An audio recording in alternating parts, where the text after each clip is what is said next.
Hello friends, मेघना stories में आपका स्वागत है। मेरी आज की कहानी है तुम ग्रेट हो। गौरी, तुम्हारे पापा जी कहीं नहीं दिखाई पड़ रहे हैं। शशि ने अगल बगल झांक कर चारों तरफ देख कर कहा, क्योंकि जो गौरी के ससुर आते ही ड्राइंग रूम या आसपास कहीं पर भी दिखाई पड़ जाते थे, वो कहीं भी उसको नजर नहीं आ रहे थे। शशि, पापा जी मनी दीदी के पास ही गए हैं। गौरी ने शशि के प्रश्न का उत्तर देते हुए कहा। शशि उसकी दोस्त थी और गौरी के अच्छे मित्रों में शशि गिनी जाती थी। क्या कहा? शशि की आंखें आश्चर्य से फैल गई। अभी पिछली बार भी जब मैं आई थी तब भी अंकल जी वहीं पर थे। यार गौरी, ये तो तुम बहुत ज्यादा गलत कर रही हो। अंकल जी के साथ?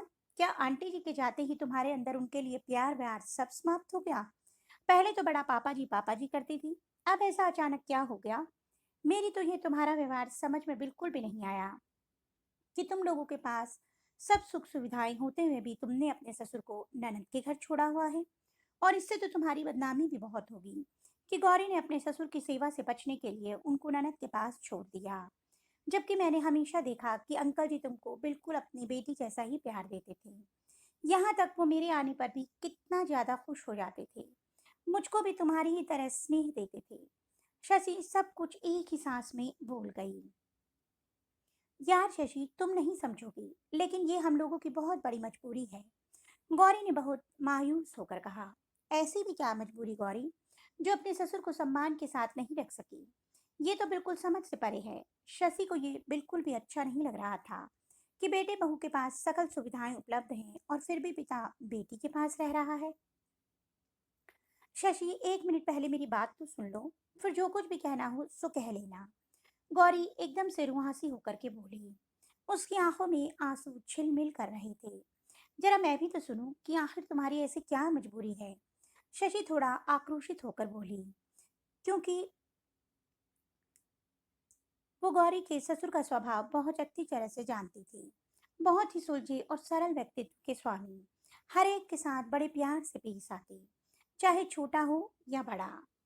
शशि, मम्मी जी के इस दुनिया से जाने के बाद पापा जी ने तो बिल्कुल ही जीने की उम्मीद ही छोड़ दी थी। हर समय हताश निराश होते रोते यही कहते रहते कि भगवान मुझको भी चंदा के साथ ही अपने पास बुला लेता। क्यों चंदा हमको अकेले छोड़कर चली गई? मैं आखिर क्या करूंगा जीकर? हम लोग उनका ध्यान बटाने की बहुत ज्यादा कोशिश करते कि कहीं पापा जी डिप्रेशन में ना चले जाएं, लेकिन पापा जी उस दुख से बिल्कुल भी उबर नहीं पा रहे थे। यहाँ तक कि पापा जी की परेशानी की वजह से अमोल, गौरी का पति, भी बहुत ज्यादा डिप्रेशन रहने लगा था। पापा जी तो अपने कमरे से भी बाहर नहीं निकलना चाहते थे। हर समय अपने आप को कमरे में ही बंद रखते थे और मम्मी जी की फोटो के सामने बैठकर आंसू बहाया करते। उनका खाना भी बहुत कम हो गया था। खाने पीने के बेहद शौकीन पापा जी एक दो रोटी खाकर ही खाने की थाली के पैर छूकर उठ जाते। ऐसे में हम लोगों के मुंह में भी खाना नहीं चलता। ऐसे में मैंने मनी जी हम लोगों के लिए बिल्कुल मसीहा बन गई। तुमको तो पता ही है कि मेरे दोनों ही बेटे बड़े हो गए हैं और इसीलिए हॉस्टल में ही रहकर पढ़ाई कर रहे हैं। मैंने जीजी को पापा जी की हालत से अवगत कराया। तभी जीजी ने हम लोगों के आगे ये प्रस्ताव रखा कि क्यों ना पापा जी को वो अपने साथ लिए जाए। उनके बच्चे अभी बहुत छोटे हैं। बच्चों के साथ रहकर शायद पापा जी मम्मी जी के गम से बाहर निकल आए। पहले तो अमोल ने बहुत ज्यादा नानुकुर की कि समाज के लोग क्या कहेंगे, कि बताओ बेटा बहू ने माँ के जाते ही पिता से आंखें फेर ली। गौरी, सोच लो, बहुत ज्यादा बदनामी हो जाएगी, जैसा कि अभी तुमने रिएक्ट किया। लेकिन मेरे और मनी जीजी के बहुत समझाने पर अमोल राजी हो गए। लेकिन फिर पापा जी जिद पर अड़ गए कि वो अपना घर बार छोड़कर कहीं नहीं जाएंगे। लेकिन उनको मनाना थोड़ा टेढ़ी खीर थी, लेकिन यहाँ पर भी जीजी ने किसी भी तरह से उनको मना ही लिया और जीजी उनको अपने साथ लेकर चली गई। जीजी भी जीजा जी की नौकरी के कारण परिवार से दूर ही रहती हैं। उनको भी सहारे की जरूरत थी और जीजी का सोचना सही साबित हुआ।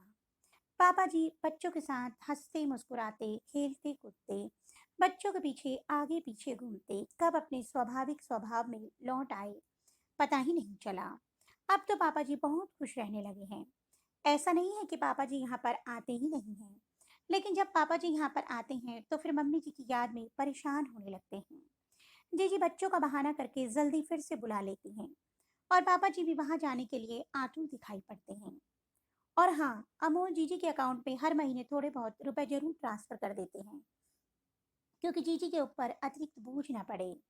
पहले जीजी ने इस बात के लिए आपत्ति जताई कि क्या वो पापा जी का भार उठाने में सक्षम नहीं है क्या? लेकिन जब अमोल ने उनका अपनी तरह से समझाया, तब खैर वो मान भी गई। यकीन मानो शशि, हम लोगों को अपनी बदनामी से ज्यादा पापा जी की सेहत और खुशियां प्यारी हैं। हम लोगों को भी जब मौका मिलता है तो पापा जी के पास 2-4 दिनों के लिए जरूर चले जाते हैं। रोज के रोज रात में उनसे वीडियो कॉलिंग पर बात जरूर करते हैं। शशि, हम लोगों ने सही किया ना? मुझको तो यही लगता है कि पापा जी खुश तो हम और अमूल भी खुश। ये सब कहते कहते गौरी की आंखों में आंसू झिलमिल झिलमिल कर रहे थे। गौरी, तुम लोगों ने सचमुच बहुत सही किया, क्योंकि पहले तो मुझको सचमुच बहुत ताज्जुब लगा कि तुम जैसी समझदार बहू ने ससुर की सेवा से मुंह मोड़ लिया। लेकिन तुम्हारे मुंह से हकीकत सुनकर सचमुच बहुत अच्छा लगा। काश हर बहू इतनी ही समझदार हो, जो अपने ससुर की खुशियों के लिए समाज की बदनामी सहने के लिए भी तैयार है। तुम सचमुच यार ग्रेट निकली, वरना बदनामी सहने के लिए कलेजा चाहिए। शशि गौरी का हाथ पकड़कर बोली और आंसू तो उसकी आंखों में झिलमिला रहे थे। यार गौरी, आज बिना चाय पिलाए भेजने का इरादा है क्या? माहौल बहुत गमगीन हो गया था, इसलिए शशि ने माहौल को हल्का करने की कोशिश की। बस अभी फटाफट बनाकर लाई। भला अपनी चाय की इतनी फेवरेट दोस्त को बिना चाय पिलाए कैसे भेज सकती हूँ? गौरी ने अपने आंसुओं को साड़ी के आंचल से पोंछकर उठते हुए कहा, और वह रसोई में चाय बनाने के लिए चल दी। और शशि सामने चंदा की मुस्कुराती हुई फोटो को देखकर उनको मनी मन नमन करने लगी। शायद अंकल के खुश होने से वो भी बहुत खुश नजर आ रही थी। तो दोस्तों, आपको मेरी कहानी कैसी लगी और गौरी और अमोल का फैसला कैसा लगा, कमेंट बॉक्स में अवश्य बताइएगा। अगर आपको मेरी कहानी अच्छी लगी तो मेरी कहानी को लाइक कीजिए और चैनल को सब्सक्राइब करना मत भूलिए। जल्दी एक नई कहानी के साथ मिलूंगी, तब तक के लिए बाय बाय।